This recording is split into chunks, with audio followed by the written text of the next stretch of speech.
maka kining makaistorya man po Ilonggo, Jutay, ginakumidyahan ko asawa ko yan daw di na ako kabalo mga gambar ka Cebuano, daw Ilonggo naging ko yan. Ipag naging ko mga gambar ka Cebuano. Kuwanto ang asawa ko. Ano kadalira po di mo nakalimot ng Bisaya. Anyway, sa mga kaigsunan, no? 20 minutes, basta orasan na po 20 minutes. Introductions na nakulig. Mayroon po niya akong i-share na po ang isilot sa inyo. Ako, ang amuang lugar yun sa Davao, sakot niya sa Davao del Norte. Kung familiar mo last year, doon na ako mapagbaha sa Davao del Norte. Ang most affected yun atong lugar, itong amuang church sa Tuganay, sakop sa Carmendo. Kanang tawagan ni taas ang tubig, pero pagka na-revealed na mo gud si Moha, nating walay damage kita po. Kay na-revealed naman si Moha, kanang nga lugar, baonon yun. Kami, wala gid mi na walay damage. Kay kanang mga dingding, mga simento. Bisan pa og duha ka bulan magbana, di mo ginamon sa amo mga gamit daan yun dito, nakasangat na. Muna nga na yung mga kaigsunan ng musta mo diha, okay ra kaayo kay naalay siguro yung mga speaker gamay nga mga daan nga kay na tumba man ang amuang kuan kining gamit pero ilisdanan na po itong mga gamit gamay rin yung kayo. So muna nga kung na-revealed sa imo o nadayag sa imo kung sa'y mahitabo in the future, wala gamit sa imo mo kay you're the safe nga place. Yes. Muna nga, salamat sa Ginoo. Muna nga, kanamong lugar, from Davao City, it takes mga, kung wala yung traffic, mga 2 hours. Around 2 hours. O kung 1 and 30 minutes siguro. Depende sa kanang traffic situation. So, muna nga, diha, from Davao, kung mato ka paingon sa Surigao, unang city is Panabo City. Diha, binagpuyo.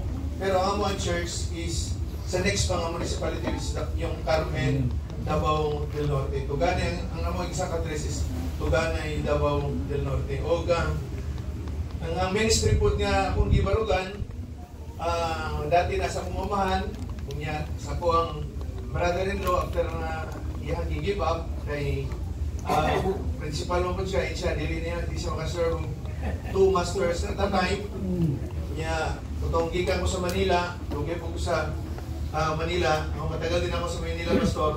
Dati ako nag-work sa Sigyong Renal Office sa Makati sa law office. So, mga 14 years, around 14 years. Tapos, bumalik ako sa Davao. Manang nasiguro sa hanggang ngayon, isang hanggang ganon, pulbahan ng gihapon ko. Tindog, hindi ko, umot nga nung mapulbahan ng gihapon ko, umot yung history ni Pastor Dixon ko. Pastor, ako na-experience, pag mutindog ka nga, dili na kapulbahan, kayo na, imuha na. Dili na mga isalig sa Ginoo. Lord, tabangi ko. Wala ko yung istorya. Pero kung dili ka na kapulbahan ko, kampante na ka. Imuha naman. Confidence na ka nga, ano na kayo, pero ang babot nga every time, kaya mo barog yung ko, ako ginantisipay, dili ko nagkumidya, every time, tabado yung ko. Ako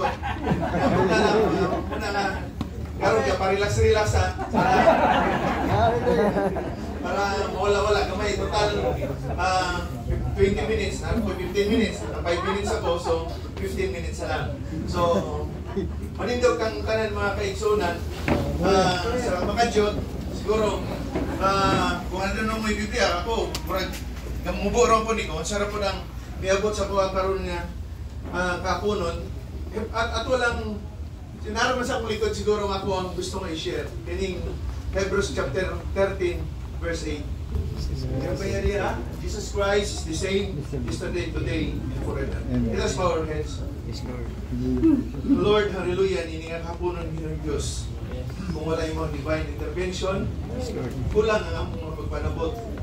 Kulang ang among kakayahan. Akong kakayahan, Ginoong Diyos. Yung may paabot, ang mga butang ay mga butang sa kasing-kasing busan. Tabangin o Ginoong Diyos, bayan mo ang sunan, nga maabot na mo Ginoong Diyos, ang mga butang ay mga butang sa kasing-kasing. Hinita na ng isalig ito, giyan ka mo sa ngalan ni Kristo Jesus. Kaya mo na kamo sa paglingkod mga kaigsoon. Dito kanina, kay upat yun na exhorter. So muna nga, dali-dali yun, no? 20 minutes, harap ako 15 minutes. Muna nga, kay basin nun niya, Oga, hallelujah, no? Mula basta. So, kanina, pulong, no? Ang Diyos dili magbabago. Amen. Kasi gani yun niya sa Malakay chapter 3 verse 6. I am God and I change na. Dili siya mausap. Amen. Pero dili na sa tao ha. Kasi pamubod. Kung sa mo kaniyan to, sa diha nga nasakpan mo sa mensahe, wala po mo na nausap. Amen. Kasi nga na. Asa Diyos rani, dili siya nausap. Base kung ganyan to, ingani yung batasan pagsunod sa mensahe. Oh, kaya pa na ito karon. Pastor, amen, hallelujah. Kinanglan nga, mausap yun. Hallelujah, kinanglan nga, mag-mature. Pero bago mag-mature, kinanglan sa born again. Kinanglan nga, dili mo dako ang baby, dili sa mo dako, kung dili mo maisilang. Dili mag-mature. Muna nga, kinanglan siya mag-born again para mag-mature. Kanang mga dili nag-mature, wala pa na na-born again. Wala pa na anak. Right? Dili yung mga kining mga OB, dili na sila ayong padak, dili na mo ingon nga padak ay mohang bata diya simutyan kay maglisod kag panganak. Paano ka sa paggawa sa ay napadak ka. Kay aron dili ka maglisod mo na arti mo maglisod. Maanak sa mo. Maanak sa kita. Aron to mag-mature. Amen. Hallelujah. Muna nga, hallelujah, kinahanglan nga, ang matag sa gitna to, ato naging makita nga kabaguan. Ano na no, we're all angels. Kabalong yun ko, pastor, nagwali ginina. May tungkol sa agila. Kunya, siguro ba na po, ako na po nidaan sa istorya. Ato na usap ka higayon nga, ano na usap ka agila, nga, nakita niya nga usa ka makaluluoy nga agila. Unsa ka nang agila nga makaluluoy nga agila? Hallelujah. Kanang agila nga ana sa cage. Oh. Ano man? Dili na iyang dapit. Amen. Nasa aula. Bisan gusto niya mulupad. Di sa kalupad. Aula sa mo. Di ba? Muna nga ang mata ko sa kanato kung kita natipo sa usa ka agila. Kung anak kita sa usa ka ining kulungan sa usay ginahalibawan sa denominations nga cage, bisan gusto nimo mulupad, dili ka kalupad tungod kay nakakulong ka sa creeds and dogmas. Yes. Amen. Hallelujah. O kung wala pa man sa denominations, naa ka man sa sala, dili kay gihapon kalupad tungod kay nakakulong ka sa sala. Amen. Gusto mo nga mulupad aron makawala kay ingon ang banal na kasulatan, where the Spirit of the Lord, there is a liberty. No, ano na tayong kalayaan? Ang Diyos naghatag kanon na ito kalayaan, pero ang yawa, nagkulong ka na ito. Maling brother manam, usa ka kaluluoy nga kahimtang sa usa ka agila kay inakits. Nga sa lugay nga panahon, wala siyang kalipay.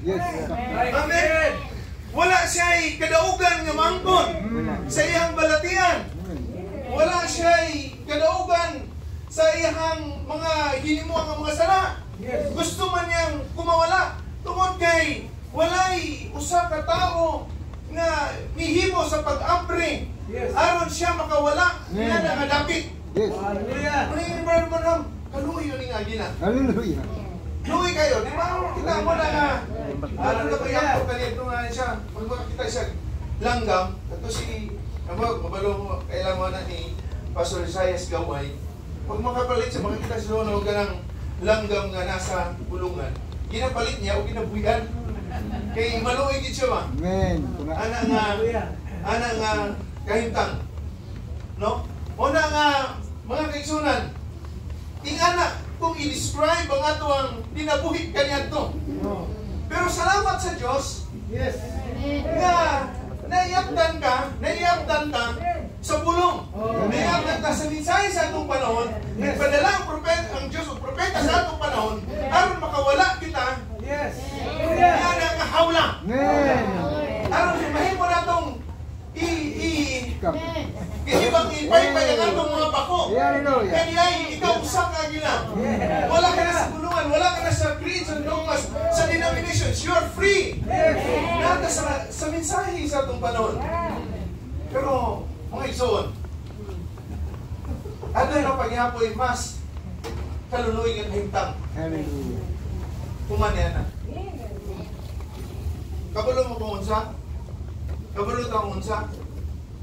Nahibiyo na, nakabantay mo, kanang agila gani, pagbuhian, di sa kalupad, di sa malupad. Kaya yung paminaw, nakakulong pagyapon siya. Wala na usap. Amen? Bisan ginapalupad na, ngayon, dili pa naghapon ang kalupad. Kaya iyang una-una, nabilin na siya makasasala pa. O dili ka, mas nag-enjoy siya sa kulungan, kay dito, kumpleto ang pagkaon. Amen? Pero usa ka makaluluoy, mas makalupong siya makaluluoy sa diha nga nasa sa kulungan, sa diha nga gipagawa siya, o wala siya nilulupad, tungod kay nakalimot na siya unsaon niya paglupad, kana ang mas pinakakaluluoy sa usa nga Kristohan, sa usa nga gila. Nahantod karon bisan gipagawa na siya, wala pa gihapon siya nakalupad.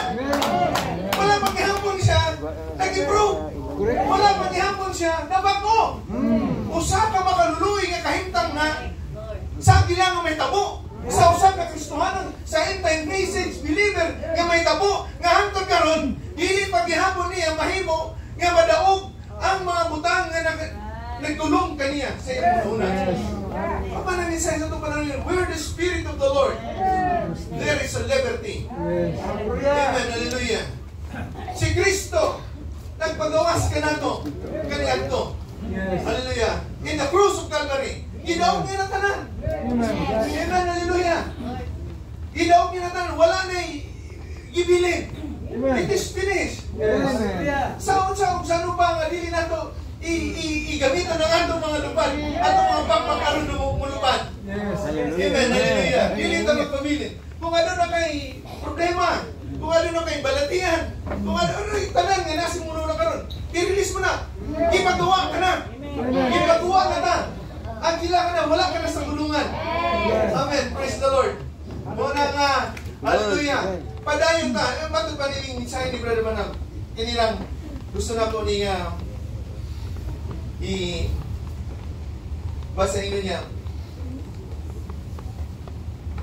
But it has never been in any age God's intentions for His people to act like the people of the world. Hindi na intention sa Ginoo. Kaya butang kasaula. Nga aron maaron ang imo ang lihok daw iya sa kalibutan. Amen, hallelujah. Or govern or control by the people of the world. Dili na nakabubuton nga aron kontrolon ka. Aron kontrolon ta sa bisan unsang ano sa tao. Sa kalibutan. Amen. Oh, pwede rin naman sa tao. Amen. Hallelujah. Dili niya buot na nga makontrol ta, makulong ta, hindi nga kalibutan. Tingnan niya. God's people always has been peculiar people at different people. Iba kita. No? Hallelujah. Praise the Lord. Dili ta manok. Ingon man ni Pastor Elmer. Lain ta bisan tinuod daw isa lang ta sa parang pamilya nung gyapon na si ibon ng ano, pero we are eager. Peculiar people. Amen. Hallelujah. Aduna tay lahing nga kinibang kining distinctions nga dili sama sa manok. Ingon niya din na. A different people. He called out, is separated, and altogether different interaction. Huwag ka nang umasta na parang nasa kulungan ka kihapon. Iba na yung aksyon. Nakagawa ka na. Nakagawa na ta sa kulungan. Ipagawa na ta sa mensahe sa itong panahon. Amen. Hallelujah. Separated people, different in their action, and their ways, and their manner of living. Iba na ang pamumuhay mo. than what the people of the world was. Hayaan mo na itong naspulungan. Hallelujah. Lahi na ta. Amen. Amen. Lahi na ta. Praise the Lord. Amen. Amen. Their appetites for things. Ang atong gana. Hindi na ta magkasya kung sa'yo ihatag sa tuwas pulungan. Wala ka na siguro maghan ka na imo magkaon. Amen. Iguwa mo na imo ang tunay nga karakter sa eagle. Maghan ka. Bisan pinakagamay nga butang makita mo na. Hindi ka na paabot kung sa ganining ipakaon sa imo karon. Amen. Hallelujah. Yes, amen. Dami itong nadungog, pastor, ba sa denomination sa Puriyo. Hindi ka na sa denomination. Kasi wala ka na sa denomination. Kasi mag-testify mo dili nga. Ara itong pastor sa denominations nga nabati ko. Aba, hindi ka na sa pulungan. Wala ka na sa pulungan. Ara ka na sa buha. Amen. Iba na ang iyong appetite. Their appetites for things. And all their make-up has been always contrary to the things of the people of the world. Iba na. Dapat iba na talaga ang iyong mga gana. No? Hallelujah. Sa paglilingkod sa Panginoon. Noon kaysa ngayon. Amen. Hallelujah. Dapat, kung ang sa dati, iba ka na ngayon. Amen. Hallelujah. Pinagawa ka na. Amen. Hallelujah. Ingon niya sa 1 Peter 5:15-16, but as He which hath called you is holy, so be ye holy in all manner of conversation. Yes, Lord. Because it is written, be ye holy, for I am holy. Amen. Praise the Lord. Hallelujah.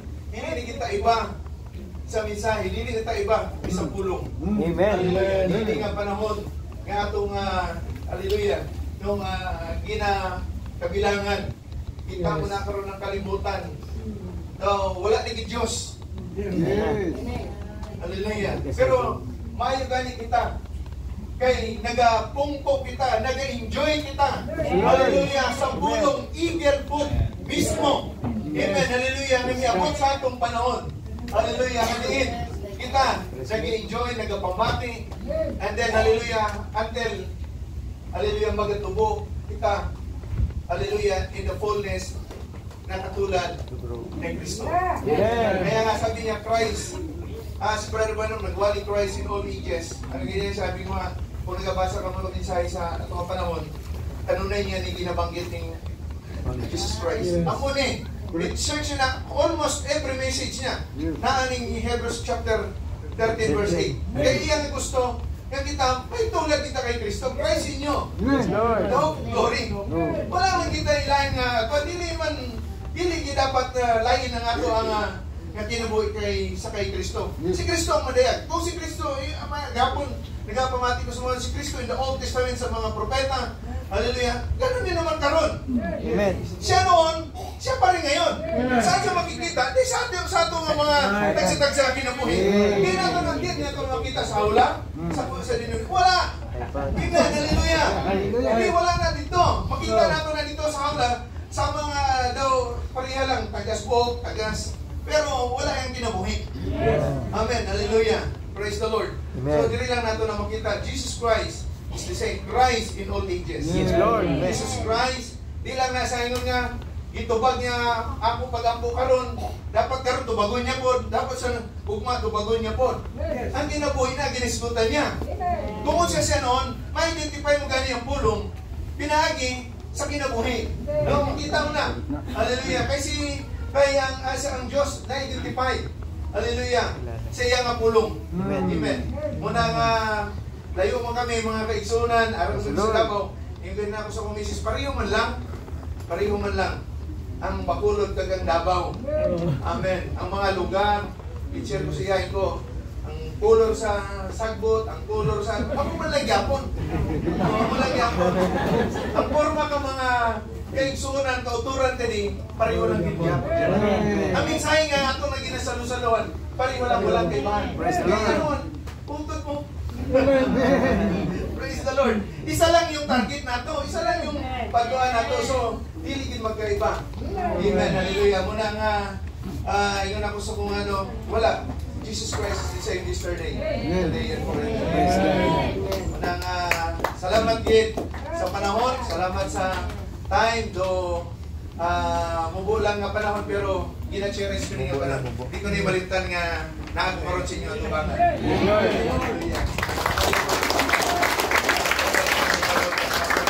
So salamat Pastor.